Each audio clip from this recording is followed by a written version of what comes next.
Hey, this is Lindsay with Mind Money Balance, and today I'm going to talk about why I love having multiple savings accounts.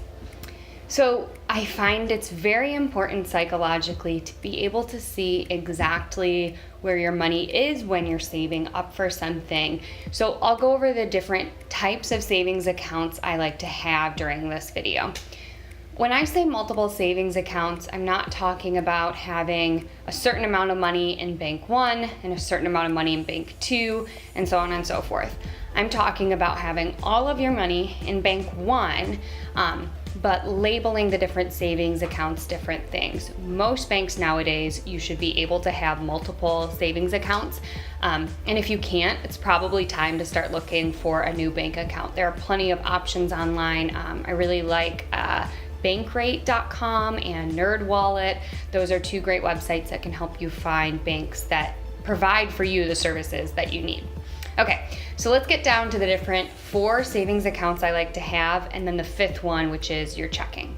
So the first bucket of money is your emergency fund. So this should be money that is only there for exactly what it sounds like, in the cases of an emergency. So if something should happen to you or to your home that was unexpected, if an emergency surgery comes up for a pet, anything that would fall under the umbrella of emergency, that's when you would tap into that emergency fund. So that's number 1, getting your emergency fund. The next account that I like to have is an irregular expenses account. So this is for things that come up, again, how it sounds, irregularly throughout the year. So these are not expenses that come up every single month, but they come up occasionally. So things like renter's insurance, or things like car insurance that comes up every several months.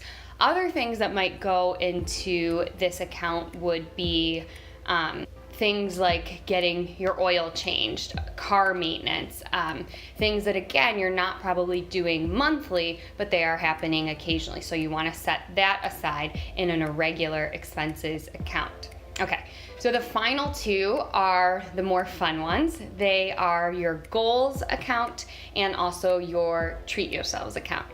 So for your goal account, that would be money that you're putting towards something that you are saving up, some sort of life goal or some sort of annual goal that you're trying to save your money for. So that would be things like maybe a new couch. Maybe your couch is really ratty and it's time for a new one. Maybe you're looking to move and you need to save enough money to have first month and last month's rent. So that would be your goal account. The last one is your fun money or your treat yourself account. And this is really important for all of us to have, because if all we're doing is kind of stocking money away and not using it and not enjoying it, then we can get kind of fatigued when it comes to saving money for bigger things in our lives, bigger goals in our lives. So this is your treat yourself or your fun money account, whatever you want to call it. And this is the account that you can tap into for those things that can be your kind of mini indulgences or your mini splurges. So I'll walk through an example right now so you can kind of see what I mean when I talk about a treat yourself fund. Let's say you are a 2-person household, so it's you and your partner. And for you guys, there's a few things that are really important or fun for you to save for throughout the year. So let's say twice a year, you guys like doing a spa day, you like to go get a massage. So that's $200 each time. So now we've got $400 that we want to set aside in that fun money account. Let's say you also really enjoy having a date night carved out every single month. And that date night could vary from a fancy dinner to ordering food in to going go-karting. But you want to set aside $100 each month so that way you can always have your date night. So $100 a month times 12 for 12 months in the year, and then you have $1,200. So you're also saving that in your fun money account. Finally, you like to have just a little kind of pocket change for those things that come up. Say you are out exploring and there's a really cute travel mug that you want to have, or maybe you're out to dinner and you've hit your $100 limit, but there's a really yummy dessert that's there and you want to get it and not feel bad. This is your extra kind of cushion account, and you want to save $50 a month towards those kind of fun one-off purchases. So then again, we have $50 a month, 12 months in a year, you've got $600. So we're adding up the $400, the $1,200, and the $600. So that comes out to $2,200 per year that you're looking to put into your fund money account. It can kind of sound daunting, but again, in this example, we're using a 2-partner household. So if we divide that by 12, we're around like 183 and change. So let's divide that 2,200 evenly into 184. So it's just a little easier to play with that math. So $184 each month you're saving just so you can have fun.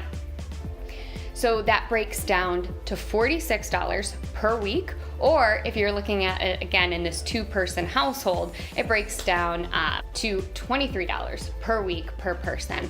So once you put it like that, you're putting aside a little more than $20 each week into this fun money account. So that way when you do go treat yourself, when you do go indulge, you don't have to feel bad about it. You've set aside that money for exactly that. So that is your fun money account. So again, the 4 savings accounts: your emergency fund, your irregular expenses fund, your big goals fund, and your fun money account.